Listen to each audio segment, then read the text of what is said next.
Chaque jour, Sophie fait le tour de son troupeau, armée d'un fusil de chasse. Installée sur le plateau de 1000 vaches depuis 2014, elle a déjà perdu 70 brebis, tuées par l'espèce de corvidé la plus commune en Limousin, la corneille. Il y a une brebis, celle qui est la grosse qui est là devant, a été attaquée. Elle est parvenue à se débarrasser d'une quarantaine d'oiseaux, mais 2 couples continuent à harceler ces animaux. Doucement, ma belle. Donc là, ici, elle a pris un coup de bec. Donc juste là, il y a juste un tout petit trou à ce niveau-là. Donc elle a la paupière qui est gonflée.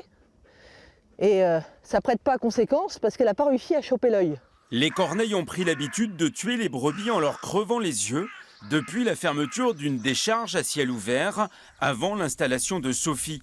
La situation s'est installée et a dégénéré.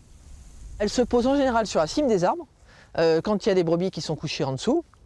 Et elles attendent.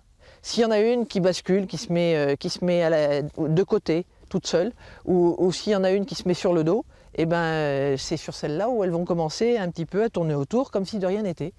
Et puis elles vont attaquer. L'histoire est incroyable, mais n'est que très exceptionnelle, car pour se nourrir, la corneille pioche d'ordinaire dans les réserves de nourriture stockées sous des bâches dans les fermes. Très intelligent et opportuniste, l'oiseau suit aussi les tracteurs au moment des semis, dans les champs.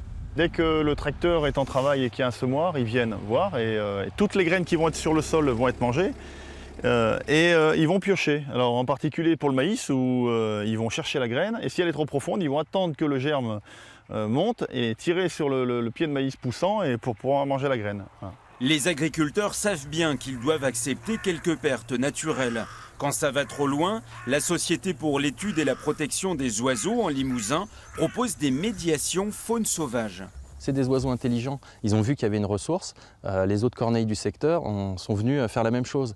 Très rapidement, on serait intervenu pour mettre le holà sur cette situation. Les autres corneilles auraient continué à utiliser les ressources alimentaires autres que crever les yeux des brebis, quoi. On compte quelques dizaines de milliers de couples de corneilles en Limousin. Elle est classée nuisible et à ne pas confondre avec le corbeau freux qui est grénivore ou le grand corbeau, beaucoup plus rare et protégé.